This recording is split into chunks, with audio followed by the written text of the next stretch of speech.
How are you guys doing? My name is Chris Matthews. I'm your relationship coach and licensed marriage and family therapist. And in this video, I want to talk to you guys about selecting the right therapist for your premarital counseling. I'm going to list 7 different attributes that you want to find in a couples counselor. Let's go ahead and jump right into it. Number 1, a therapist that can develop an instant rapport with you and your partner. So that looks like 3 things. The therapist has to be able to exhibit a level of empathy, logic, and authenticity. The empathy is going to be their ability to truly understand what you're needing and seeking from the counseling process. The logic is going to be the therapist's ability to use the vernacular, words, diagrams, illustrations, anything that's needed to accommodate your learning style so you can absorb the material being presented in therapy. Last, the therapist's authenticity is going to be that genuineness that connects and binds you with that individual, and that'll help breed trust and understanding, which is a very important thing along the therapeutic journey. Second, a therapist that does not pick sides. So personally, I choose to communicate with the partners always simultaneously by way of a group message or chat or a three-way phone call.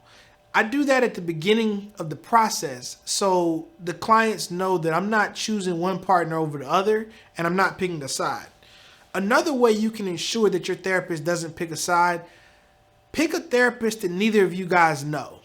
So a lot of times in the South where I currently live, it's very likely that the person doing the couples counseling is a pastor or a minister.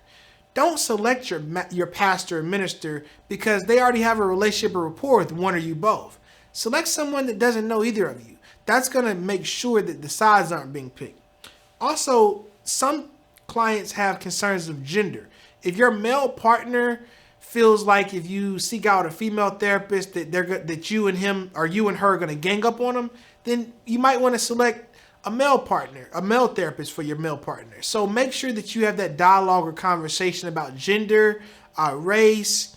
Those are certain characteristics that could make one partner feel like the sides are going to be picked in the favor of the other. So make sure that that conversation is had. And then last but not least, you both need to agree on that therapist. I tell couples all the time when they call inquiring for my services, hey, I'll speak with you, answer questions, but I also want your partner to call, do an interview as well to make sure I'm going to be a good fit for you both.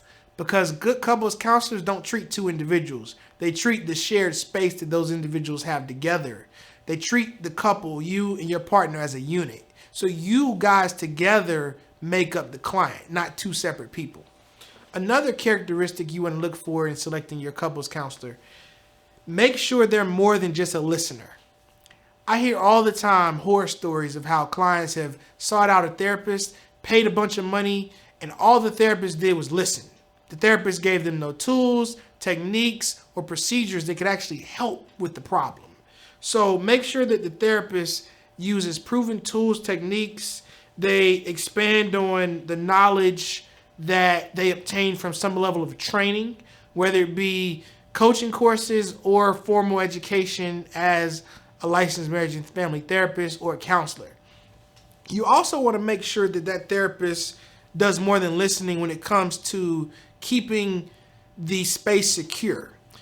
When you do couples counseling, it's very common that the therapist can ask questions that evoke emotion. That therapist has to be able to control that space or the container of the room to ensure that one partner doesn't get ganged up on or attacked. Make sure that one partner has the ability to decompress or needs a timeout if they're becoming flooded with emotion. So being more than a listener empowers your therapist with the ability to manage the space, not necessarily just hearing what you have to say. Another characteristic that you want to look for, find a therapist that's not afraid to ask the hard questions. So what do I mean by asking the hard questions? Addressing the elephant in the room.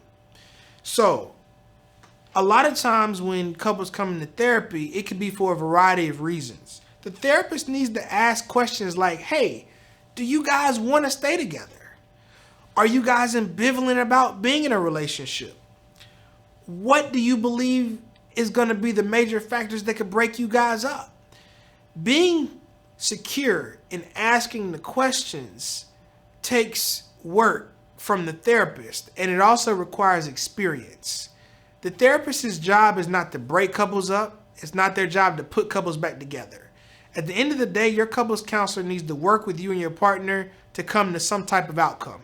Whatever that outcome may be is between you and your partner. But if the therapist is afraid to ask the tough questions, you won't get to those outcomes. Another characteristic you want to look for in your couples counselor: a counselor that reflects on what they see playing out in real time. You'll know right off the bat if your therapist is experienced, because they will highlight and pinpoint not just the verbal communication, but the nonverbal communications. Very seldom do I miss in therapy a partner's face expression. Or if someone begins to cry in my sessions or become emotional, I pause the session and I look at them and I say, hey, what are those tears saying right now? I don't ignore what's happening right in front of me. I actually start looking at the way the couples interact as soon as they walk into the office. Does the male partner open the door for the female partner? Are they in a good mood? Are they jovial? Are they happy? Are they laughing? What's going on with the nonverbals? How are they engaging with each other as soon as I lay eyes on them? And I'm going to make sure that in the session, I bring those topics up. I ask the questions while observing what's playing out in front of me. Another characteristic, the sixth characteristic you want to look for: a therapist that provides explanations for what they're doing. The therapist needs to know why they're asking you the questions they're asking you. The therapist needs to also have a basic understanding of general models and techniques that are designed to help you reach your goals. I'll preface a lot in therapy why I'm doing what I'm doing. I want the couples and the clients to know that I'm not just asking a question just because. I have an intentionality. Sometimes it's very common for one partner to pause a session and say, hey, Chris, it feels like you're taking a side.